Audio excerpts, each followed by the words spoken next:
Like, I think characters really come alive with context. Just imagine like a whole office just filled with some weirdo's collection of traffic cones. Like, what does that say about them? Everyone comes and tells you when you're sick, oh, you're so brave for getting through this. You're doing such a good job. At least that's what they told me. And I was always like, yeah, what would you do? Like, I don't know. Like, I could be scared, but this is just what's happening in my life right now. I want to keep living, so I'm going to do it.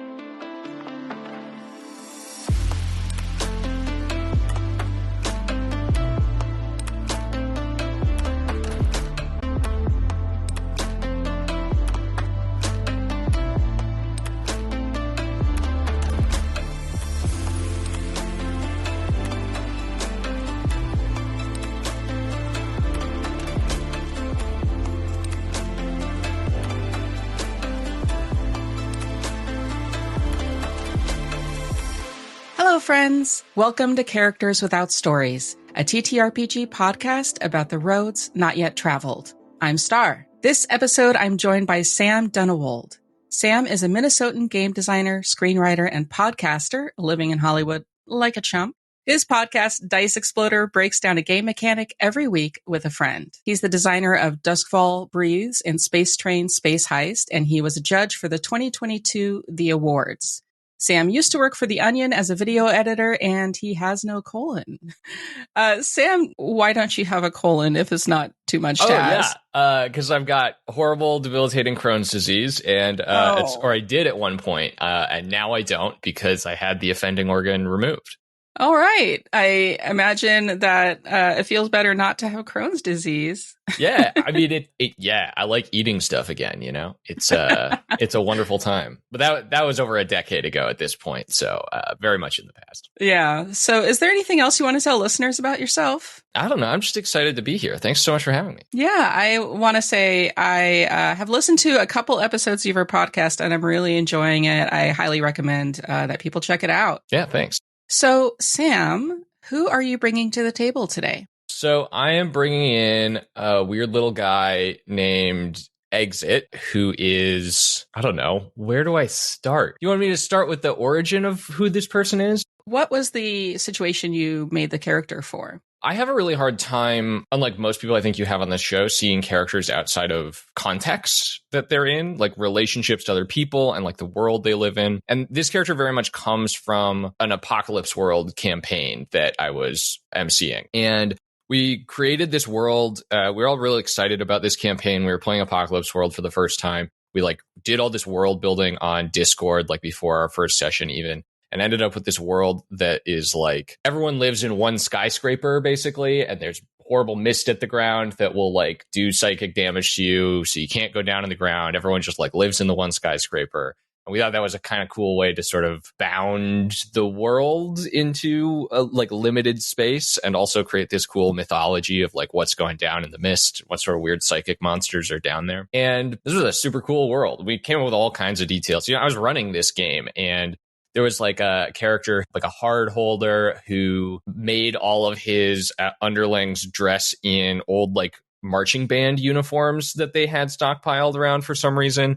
And they didn't understand what a marching band was. They just had old photos of band kids in the middle of marching. So they thought that posing their body like they were mid-march was essentially a salute, because the photos were, they didn't realize the photos were in the middle of motion.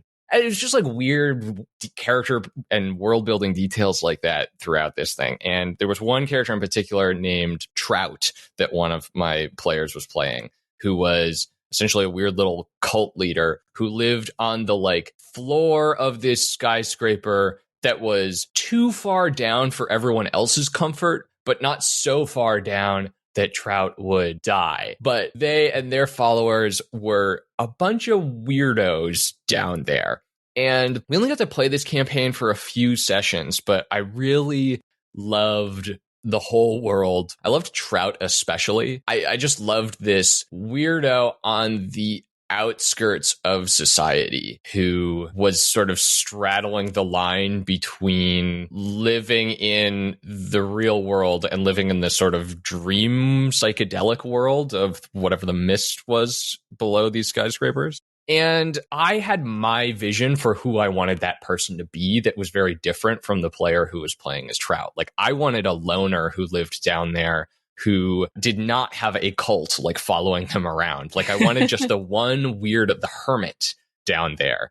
And I also, at some point, like, this image popped into my head of someone in a gas mask and with a shopping cart joyfully walking through these mists, like looking for salvage and like listening to music and jamming out. I was listening to Channel Orange, the album, a lot at the time. And it's just this kind of like poppy, but kind of sad Frank Ocean album that I think is really lovely. And I had this image of this like gas masked person in these horrible circumstances, like jamming out to my favorite album and like walking around with like a fire extinguisher that's been converted into an oxygen canister on their back, like a shopping cart full of like, rebar and copper wire and stuff. And I was like, I want to play that character. Like, another piece of Apocalypse World for me is I'm obsessed with the Savvy Head playbook. I really love this playbook that is all about talking to machines and not really understanding other people very well, but really understanding things and being able to do almost magical things with machines and workshops and devices. And I knew I wasn't really going to get a chance to be that person because no one was out here interested in running Apocalypse World for me. So I like had this whole vision for this, my version of this Trout character. And because I'm a screenwriter, I was like, great, well, I'll just go write it. I can't like play this game with anyone, or it would be hard to put together the game that allowed me to do this. But I'm going to just go like write my screenplay about this little guy. And that's what I did. I just started writing about it. And so the character very much came out of, all that background influence. But then Exit became this weirdo who, is in conversation with like a leader in the skyscraper and is in conversation with the strange creatures that live down in the mist, and who has a collection of traffic cones because traffic cones are neat and no one else wants them. And like they make a nice little hat. And I just wanted to go explore all of that. And so I did on my own. Is that something that you do a lot, where you take a character that maybe you want to explore but don't get the chance to within play, and then write them into a screenplay or some sort of writing that you're doing? I don't think it is that common for me. I think it is not uncommon in my screenwriting that I am starting with a character, but it's usually that I'm starting with a character relationship. Like, I think a character in isolation, I kind of said this before, it's just hard for me to conceptualize. Like, I think characters really come alive with context. And so in a lot of ways, actually, the screenplay I started writing about Exit came from me having this sort of vision for this person and then imagining a mentor figure for them, like someone who lived up in civilization, who was not afraid of them like everyone else, did not find them unnerving, and who cared for them, who like wanted to see what was best for them and thought that they were sort of being self-destructive and destroying their life by living away by themselves. And like that mentor-mentee kind of relationship, the sort of old person who thinks they know a little bit better and the young person who's being a little self-destructive, but like you gotta let them do their thing. That relationship was really interesting. And I've written a lot of other screenplays that sort of start with a relationship like that, but it's rare that that comes from an RPG moment. Although there are other things that come from RPGs and make it into my writing a lot. Like I think big character decisions sometimes do. Like I have an idea for a sort of Star Wars-y sci-fi action movie that would be based on like one character decision that someone made in a Scum and Villainy game that I was running that I thought was really powerful and also had this big action set piece attached to it that set up the moment of decision making. And in some ways that's kind of bringing in the character, but I think it is more about, well, and what is a character but the actions that they take in a lot of ways. At least when it comes to screenplays, that's something that we talk about a lot. And so that is sort of a character coming in. But it is a lot less bringing in the accoutrement like around a character in the way that I did with Exit, and that I think, on this show I've heard a lot of people talk about as being the sort of defining things for the character. Yeah, I think there's lots of different ways that spark comes to people. Yeah. I wanted to go back. You said something about exit being scary or unnerving. Yeah. What makes them unnerving? Yeah, I think in this world that my friends and I created, the mist down below these skyscrapers is this like scary place to go. If you go down there, you don't have a gas mask on, like you come back sick, you come back different, you come back weird.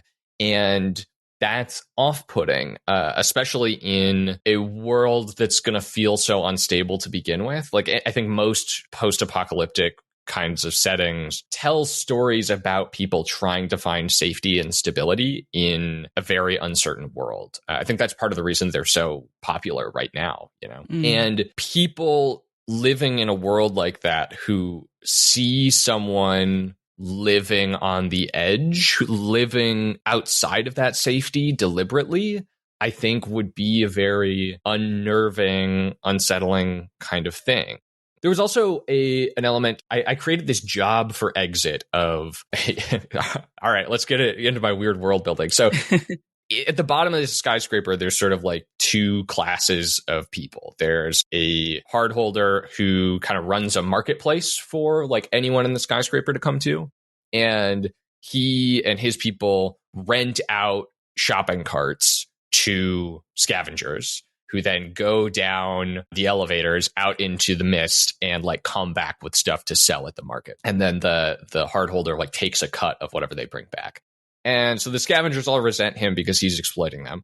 And Exit is the best of these scavengers, like the most reliably good at bringing back a good haul of salvage. So there's a lot of resentment towards them for being better than anyone else at this and refusing to share. Like they have found that they don't fit in well with the scavengers. They don't fit well with the hard hold or any of those people. They're just like doing their own thing on their own and being extraordinarily good at their job.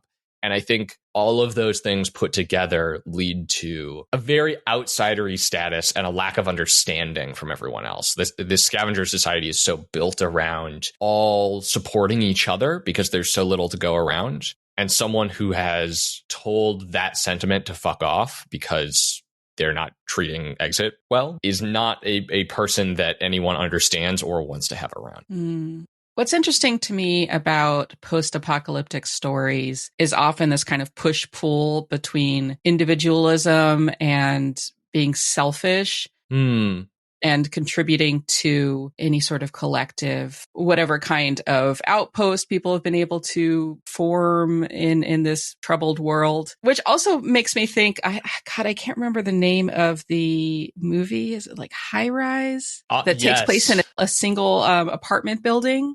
Been on my to watch list for a long time. I'm intending to watch it like next week, actually. Yeah, I think it's interesting because that movie is very much about class. And I think when you're talking about this apartment building and the relationship, the proximity to this dangerous mist, is there sort of that kind of stratification within this building? Yeah, absolutely. I had a friend describe this world as vertical Snowpiercer, which, having not seen High Rise, we were not thinking about Snowpiercer specifically as we were building this world out. But I, in retrospect, was like, oh, yeah, that is absolutely the vibe. There's the kind of silliness that Snowpiercer has, like definitely kind of influenced this world, even though a lot of that silliness is sort of underneath like horrible darkness in Snowpiercer.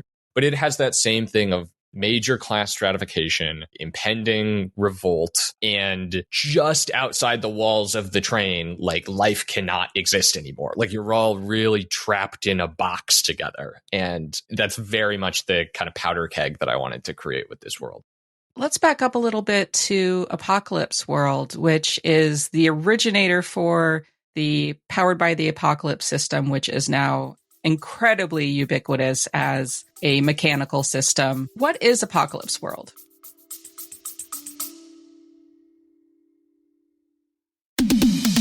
It's 1988. Do you know where your children are? Sneaking out of detention again, playing that evil new game, Dungeons and Dragons, that your friends on the PTA warned you about. Arguing amongst themselves, battling monsters and the other children at school, guiding a herd of goats into a swimming pool, and arguing amongst themselves. Find us wherever you listen to podcasts. Dungeon Calling. Who buys a possum? Well, that's what I was asking you.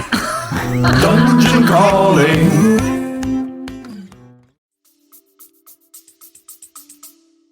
Apocalypse World is a game by Vincent Baker and Maguey Baker, published in 2010, and everything you said about it is true. It is the first powered by the apocalypse game. It is the apocalypse that other games are powered by, and it is explicitly a post-apocalyptic game, but it doesn't do a lot more to decide what the apocalypse looks like. It leaves that up to your table, but it does indicate that in your world is a psychic maelstrom. It doesn't tell you what that is. It gives you some tools for sort of interrogating what your psychic maelstrom might be, but it is explicitly a sort of social and emotional apocalypse that you are living through, not just a external world apocalypse. And I find that this game is really interesting for a lot of reasons. The voice of the book is incredible. Like, it has some of the best sort of generic GM advice I've ever read,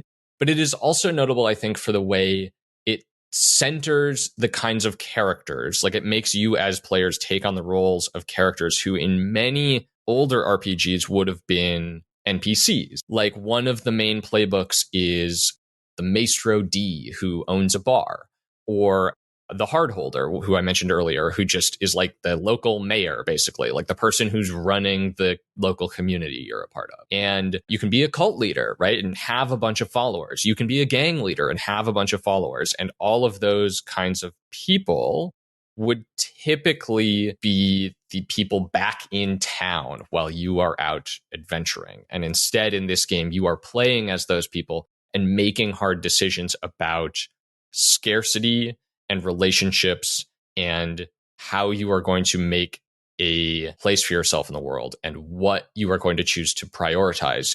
So in this game, you're less of a roving band of adventurers and more part of a community that then would kind of venture into... I imagine you want to, in this game, venture into this psychic maelstrom, because otherwise, why is it there, right?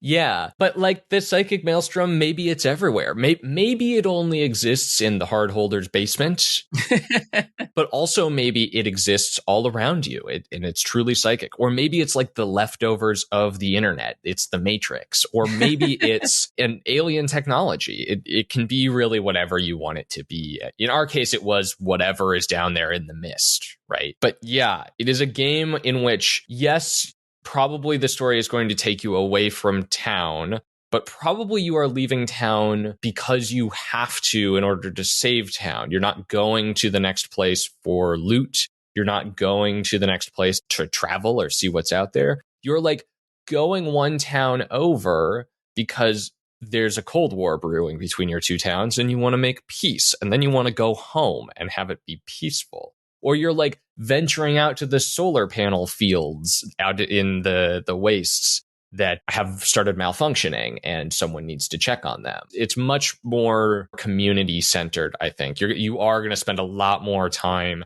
talking with people around town and dealing with their various wants and needs than you are going to be dealing with practical problems. So it sounds like there's an element of world building that's built into the game where collectively the players and the game runner are working together to build the world that their characters are placed in. Very much so. Yeah, the game is very explicit that no one, not even the GM, in Master of Ceremonies or MC in Apocalypse World, not even the MC should show up with any kind of idea about what the world looks like or what they want to do. It just tells you before your first session to daydream, to just imagine cool apocalyptic ideas and images, and then bring a few, don't lock anything in, but like workshop with your table to find what you think is cool. And every time I have gotten to play this game, we have ended up in a unique, really compelling post-apocalyptic world.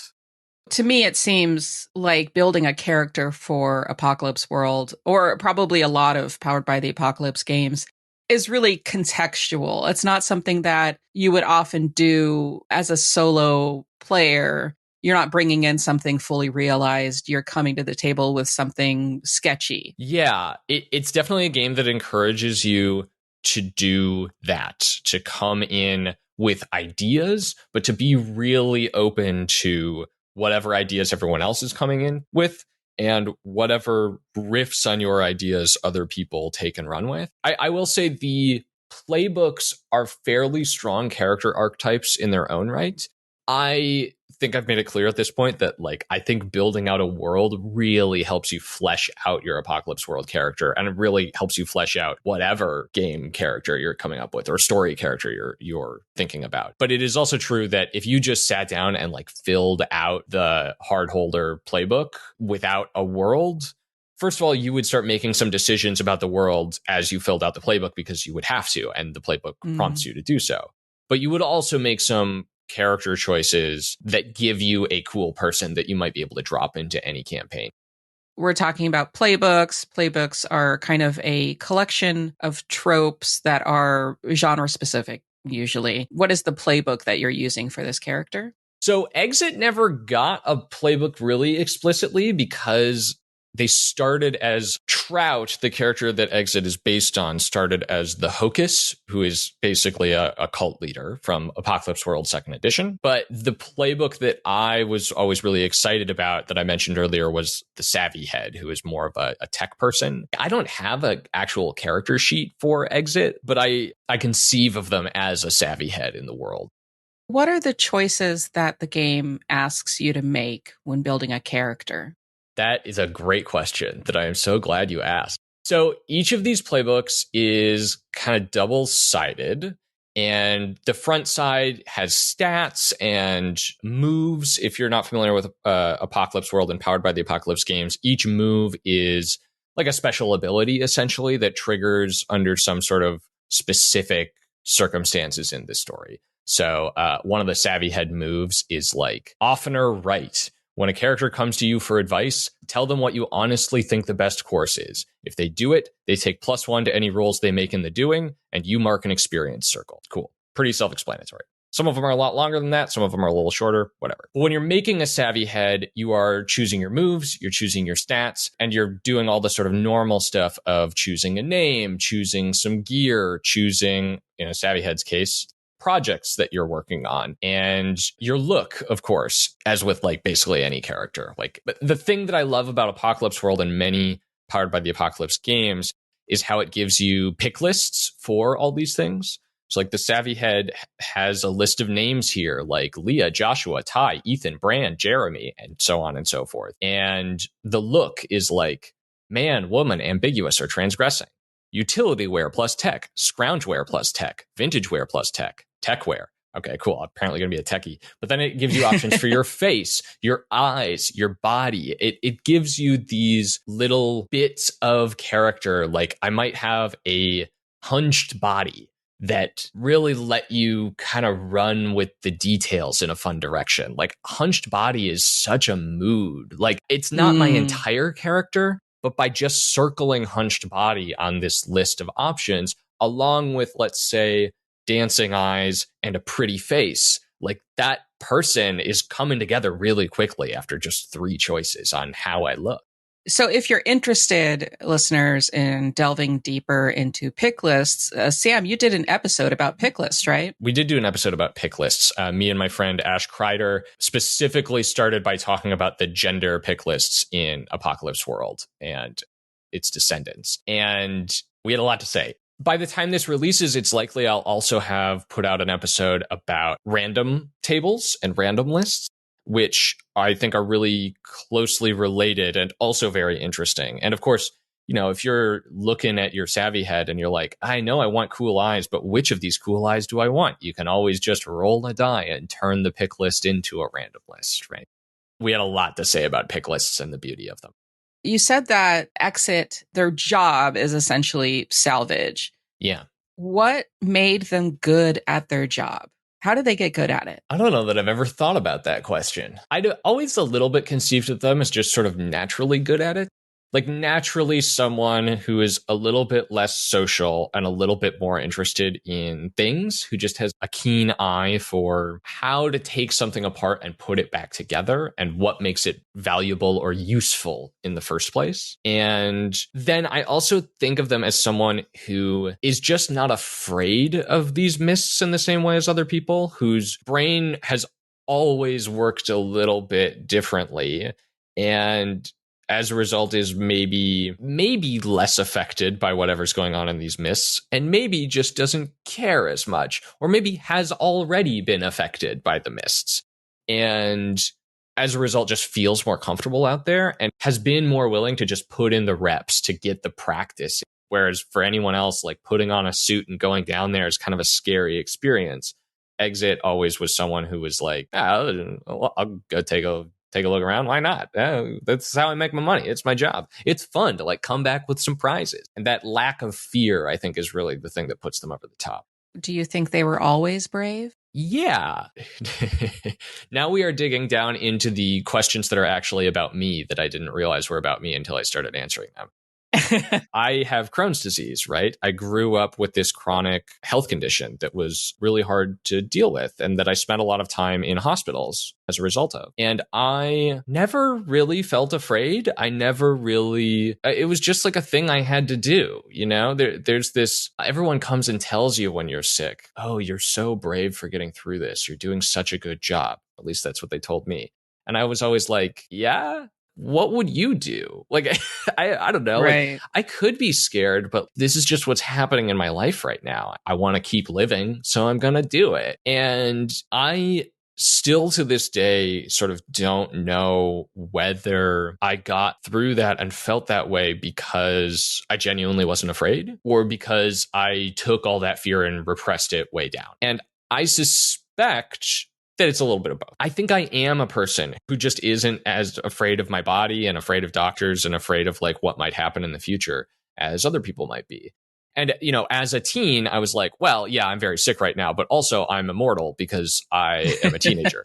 And so I think maybe I had less fear than like adults did for me because of that. But it's also the case that undoubtedly some of what I needed to do to get through that experience was to just kind of shove it all down and not deal with it. And that's something that I see in Exit the same way, right? Like this is someone who's in really terrible circumstances who this didn't even make it into the script that I wrote, but I have this idea that they had a mentor who was like a tinkerer who ultimately went into debt and had to let them go. And that meant sort of exiling them down into a lower class of people. And that would have been extremely hard for Exit to deal with. And part of why they didn't fit in with the scavenger community that they ended up in. And coming to terms with all of that would have been a process full of emotional repression for Exit. So were they afraid? Yeah, definitely.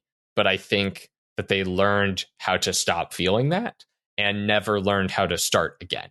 And that comes with benefits and that comes with drawbacks. I can imagine that it could be dangerous to your own safety if you're not afraid to go into a dangerous mist. Yeah. But it could also be bad for you if your only way of supporting yourself in the world is to go down there in the mists and you're terrible at it because you're terrified. Yeah, that's true. You said that for you, part of the bravery came from being young. Is Exit young? Yeah, Exit's like 19, real young. We haven't really talked about just kind of the basics for this character. And I know probably some of these may come out and play and not really be decided yet. One of the things I often ask about is the character's sexuality. And that's oftentimes what I hear from people is that's something they haven't decided. Oh, yeah. Exit. I do know these things about Exit. I think I found some of these out in the play of writing a screenplay, right? Exit is explicitly non-binary and uses they, them pronouns. And Exit is largely not concerned with sex. I think largely because they don't like people, but I don't conceive of them as asexual. I think that they are open to anyone who meets their exacting high standards. I mentioned this kind of mentor relationship earlier, and I see them as having a crush on this mentor figure who is probably too old for them, but like close enough that, you know, maybe you could fantasize about it, and who is one of the only other people around who Exit respects, who has shown enough care for Exit to kind of get through all of their barriers, and who also has shown enough competency to earn Exit's respect. Have you had a mentorship relationship that informs this character choice? That's also a great question. I don't think so, really. I certainly can't think of any mentors who I've been romantically attracted to just get that out of the way.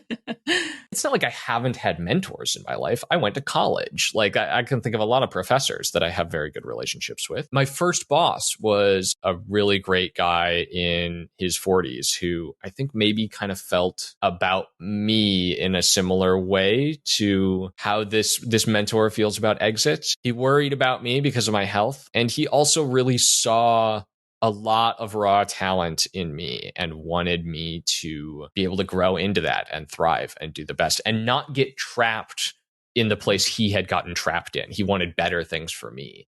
He worked for a corporate company doing video production and really hated that he had never been able to go out and do the kind of video production that he was actually interested in. That he cared for his family and he made, I'm sure, a lot of money. And also he hated basically everything that he made. And I wonder if the feelings of that relationship kind of made it into this one also. I have empathy for his situation, having a family myself. Yeah. That's a hard choice to make. Yeah. Between security and creativity sometimes. Yeah.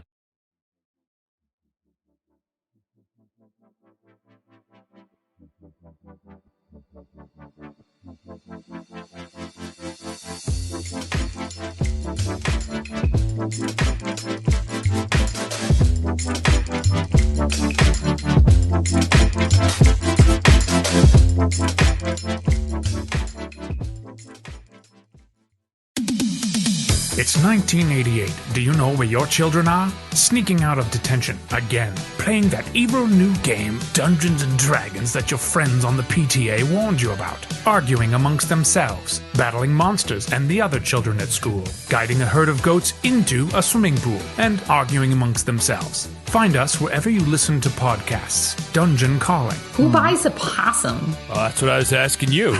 Dungeon Calling.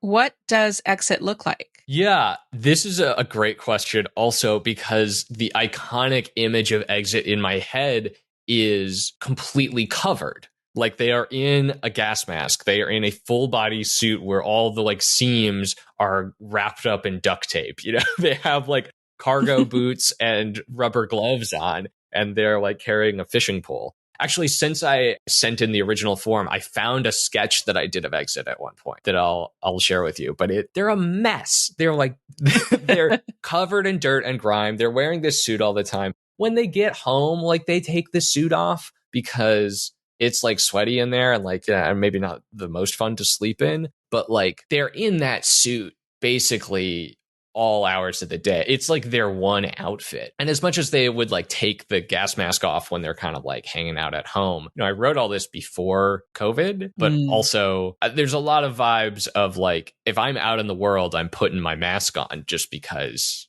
I don't trust the mist and I don't trust the other people. I like this sort of protection, the feeling of protection that having that mask gives me. I'm speaking in character as Exit there, less as myself. But with the mask off, I see them as pretty thin, wild hair. You know, no one's taking care of them and they're not really taking care of themselves. Probably a good amount of acne. And I think fairly like cold and distant eyes too, to go back to one of the things on the pick list for the Savvy Head. I think that they have deep inside of them this like want for connection and want to find a place for themselves in the world. But I think they have given up on finding that in anyone else and have very much felt like they need to make that for themselves and are only going to be capable of making that for themselves. And I think that's really reflected in the way they look at other people and the sort of default resting, dismissive face that they have.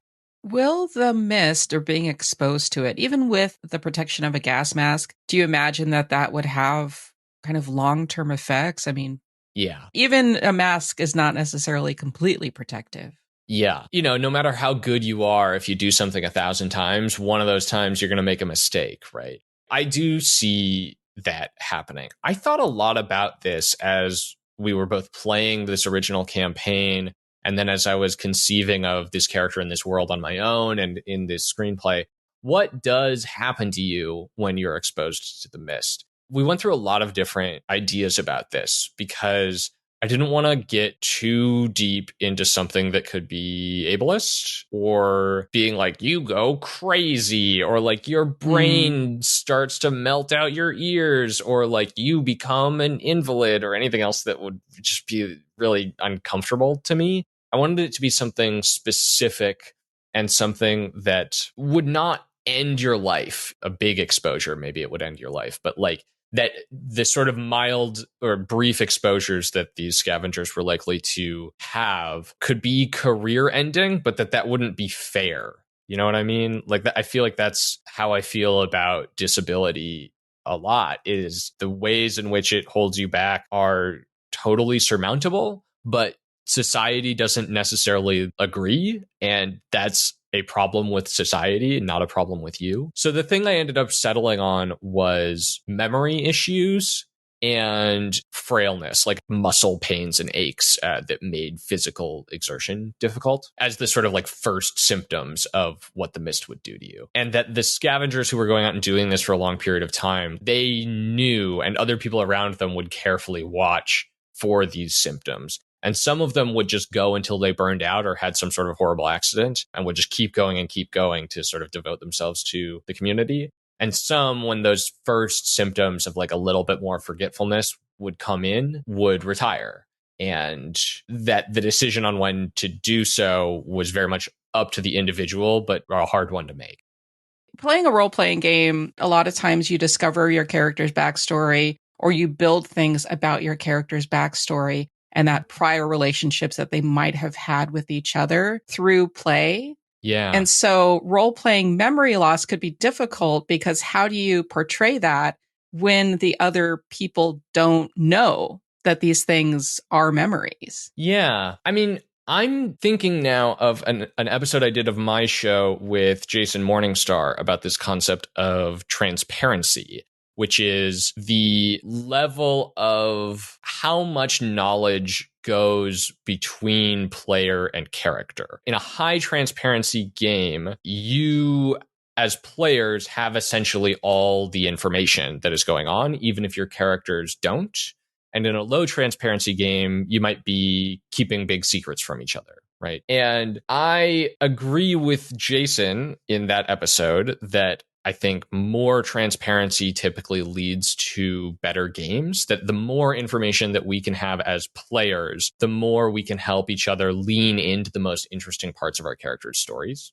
And so to me, you are absolutely right that there's an interesting challenge here in like coming in and as players not knowing what memories aren't there. But I think as players, we also have the ability to say, what if this is a thing that happened and my character doesn't remember it? Exit has forgotten. We can always do that. And I think that is a really fun thing to be able to do, to bring in kind of dramatic irony, to always be able to keep that conversation open about the exact thing that you were bringing up. Like, what do we remember? What don't we remember? What did happen? What do we think happened? Keeping that line open on the player level is just going to be fun, I think, even if on a character level, things are more confusing. Yeah, I can see that. That makes sense. I did have one other thing that has happened with this character since I filled out the form. I did actually get to play as Exit in a game eventually. I got to play this solo game, Void 1680 AM, which came out this year and which I adore. This is a solo game in which you are a AM radio DJ in real life or in some sort of fantastical world. You get to make it up. And in the course of play, you do a nightly radio broadcast. You put together a playlist and you take callers and you sort of journal or imagine for yourself what your interactions with the callers are like. And then you record yourself in character giving your little broadcasts and breaks between different sets of music. And it's a really lovely, kind of lonely, fun experience that really evokes the feeling of being a late night radio DJ. Like I was one in college and had a blast doing it, but there's this intense melancholy, I think, to the act of being a radio DJ with an unknown number of listeners.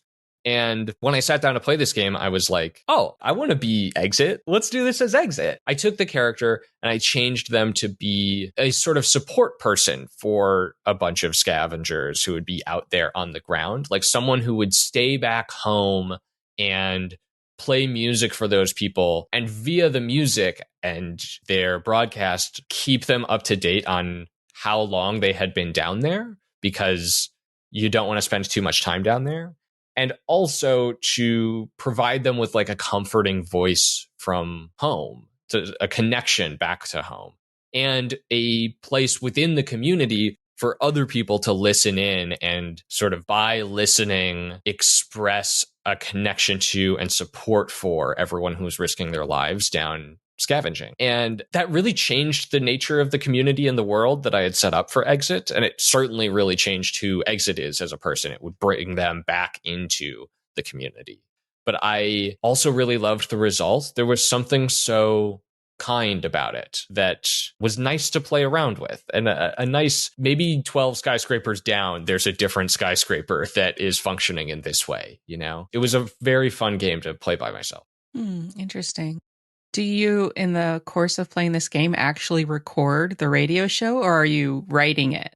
I played as Exit by actually recording it. That is what the game intends for you to do, too. That's what it says to do in its rules. I felt so on the spot that I felt like I did a bad job, like I let myself down. And so I ended up playing it again with a different premise, actually based on a different screenplay that I'd written. Whatever.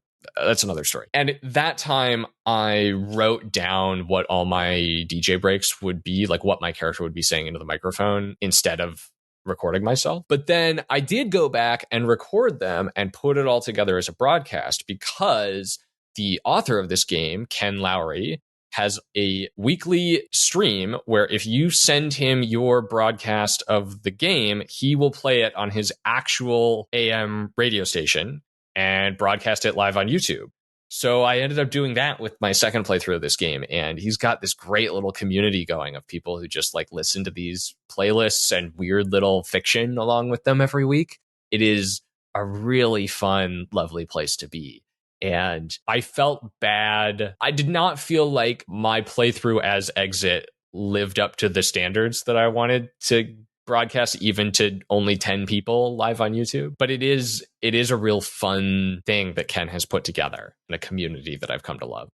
That is really beautiful to me. A way to take a solo game and add a collective element to it. It's really interesting. Yeah. I mean, that's the thing about solo games is, on the one hand, I think that they are so much a different medium from other RPGs, because I think at their best, the purpose of a solo game is not to collaboratively tell a story. It is self-reflection. It is learning about yourself through journaling, or it is like experiencing someone else's pretty scripted out story. It's almost like a choose your own adventure novel, right?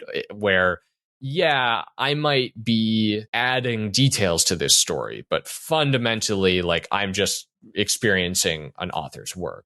But I think we often play solo games when we wish we were playing them with other people, when we wish we were playing more collaborative multiplayer RPGs. And that dissonance between like why me and many of my friends seek out solo games to get the multiplayer experience but alone, and what I think the medium is actually good at, doing a novel thing and self-reflection is tough to bridge at times. And Void 1680 AM does such a good job of that by having this community out there, but also by being about an experience that is so inherently self-reflective and so much about loneliness. I really think it is special in that way for a solo game. So you mentioned that playing solo games often is about self-reflection, but I know that a lot of people, when playing collaborative games, also find that a way to self-reflect. Yes, absolutely. I know that for a lot of people, this is like a completely subconscious thing, but is that the case for you? Oh, yeah. I mean, you heard me doing it earlier in this episode. Yes, absolutely. My friend Ash Kreider, who I mentioned earlier, often says to me, yes, everyone is playing themselves all the time, regardless of what they tell you. And I think that's like 85% true. Like, I do think that most people are deriving enjoyment in this hobby from trying on a persona.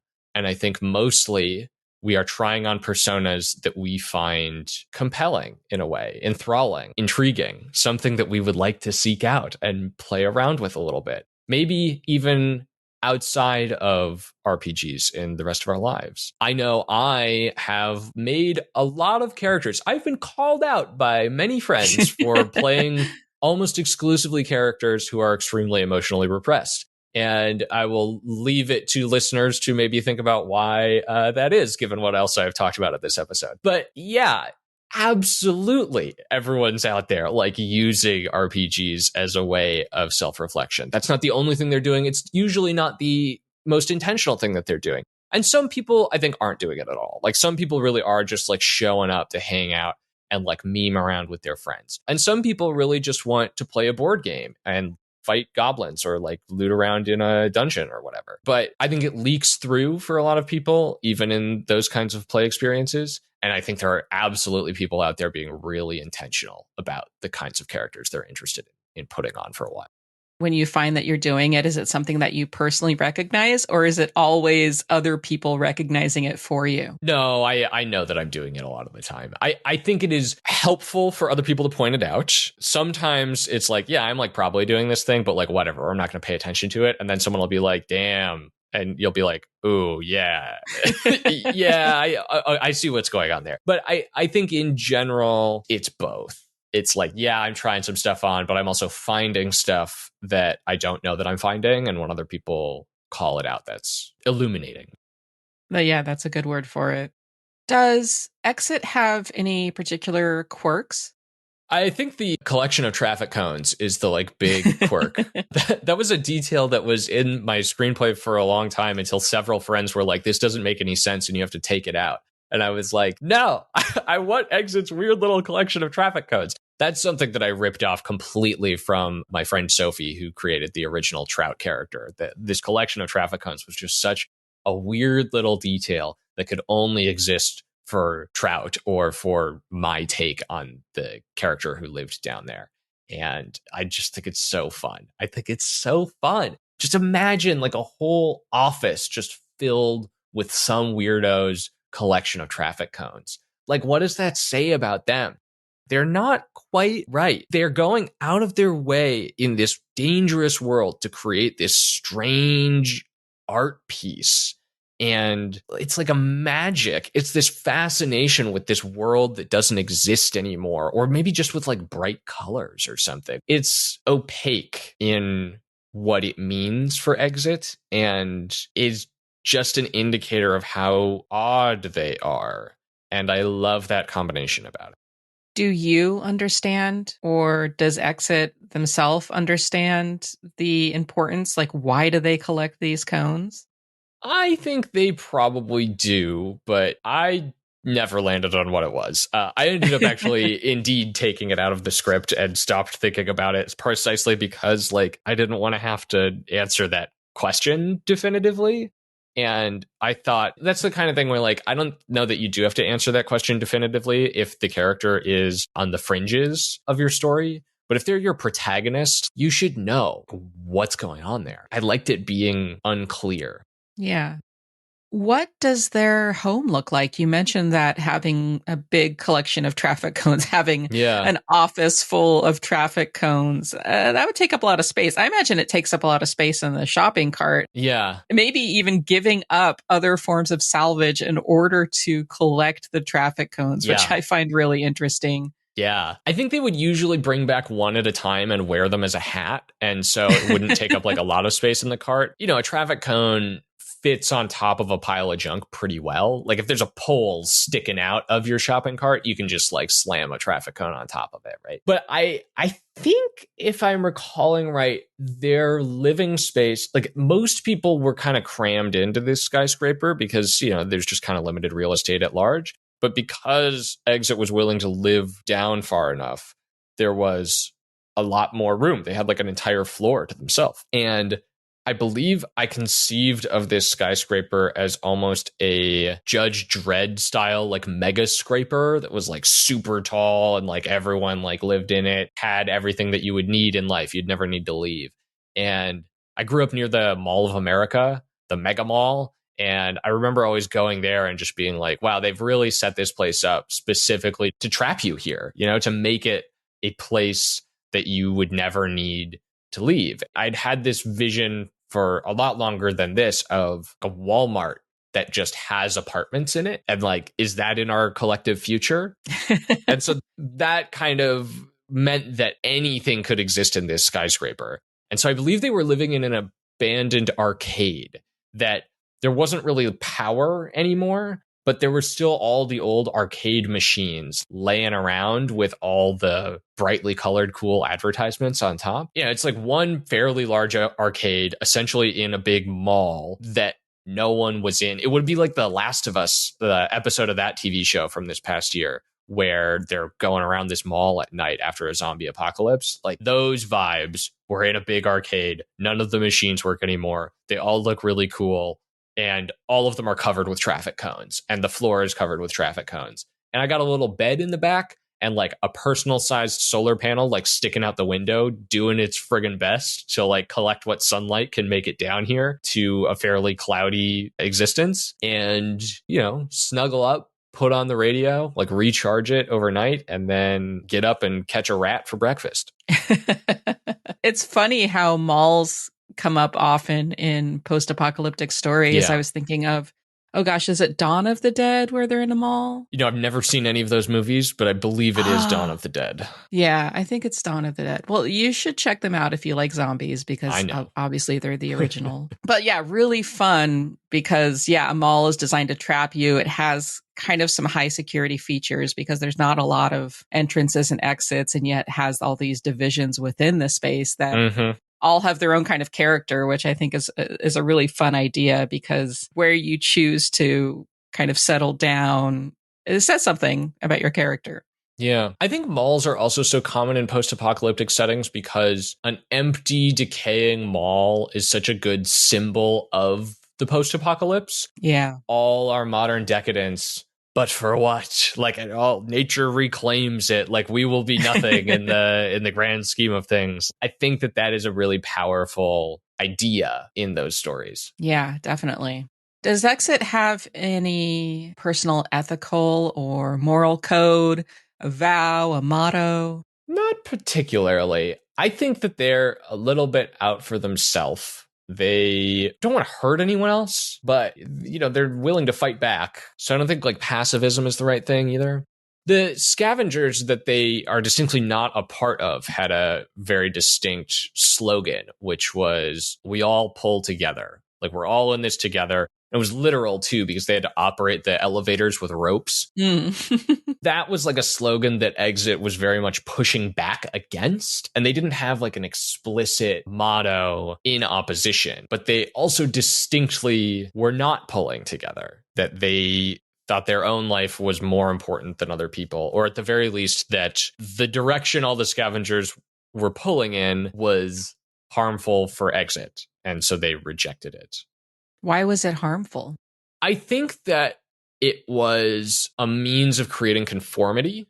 And conformity for that group meant safety, and exit wanted safety. And the kind of conformity, I mean, like, this was not a group that was like racist or sexist or homophobic or anything like that. But I think conformity is still something that not everyone wants. Some people, especially teenagers, kind of want to just push back, kind of want to blaze their own path, don't want anyone else telling them what to do.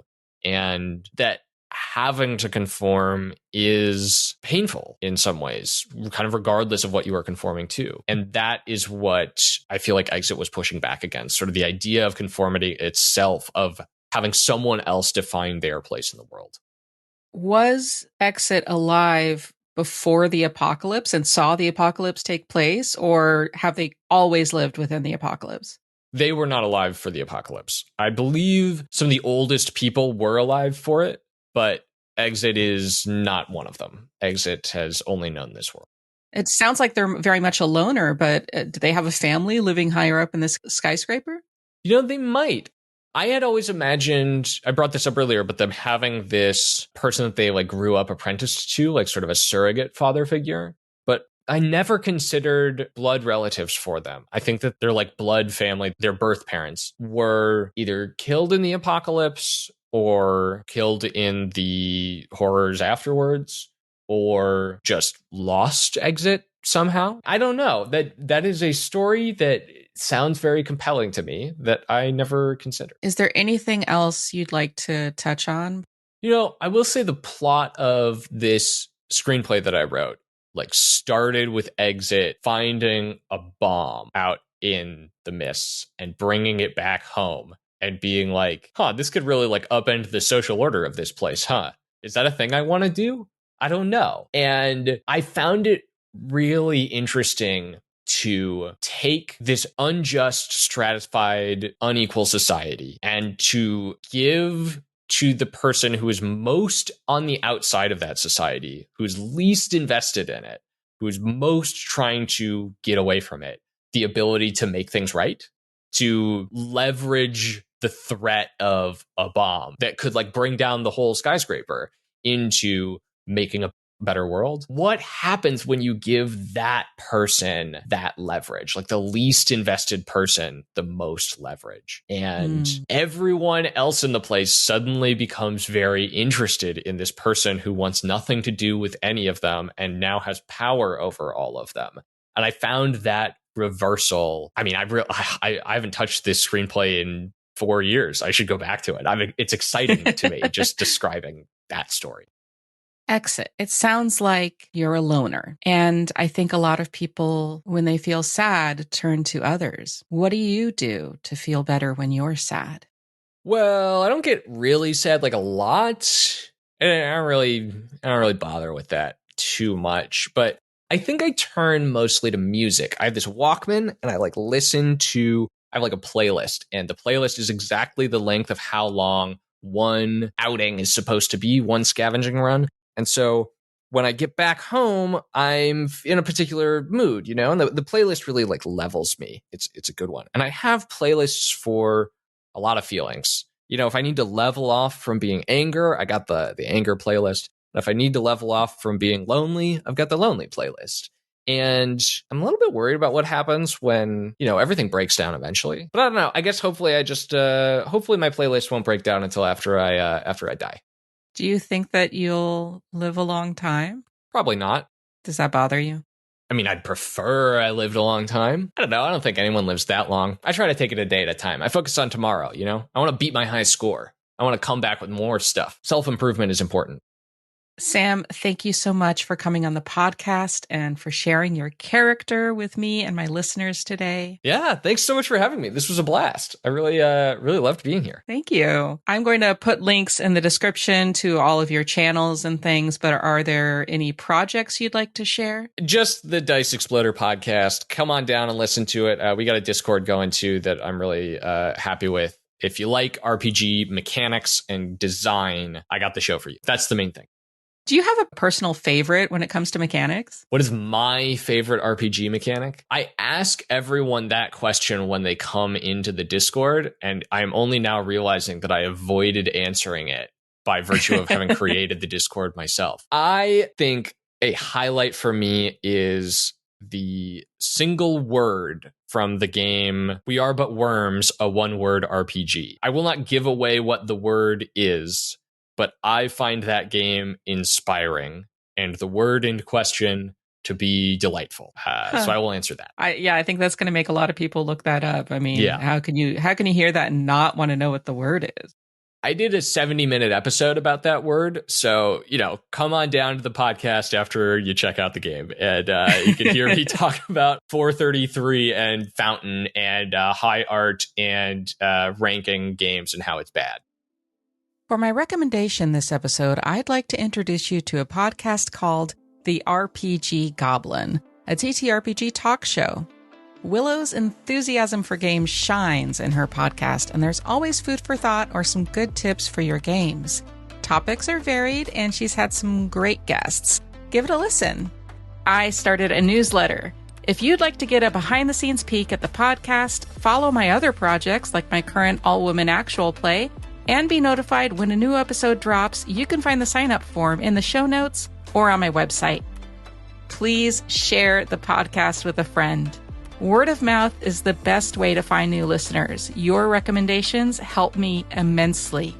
Thank you to all my listeners spreading the word. I am so grateful.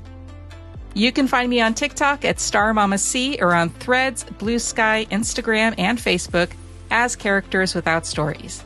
You can also listen on YouTube at Characters Without Stories or follow the link in the description. Thank you, and may all your characters find their stories.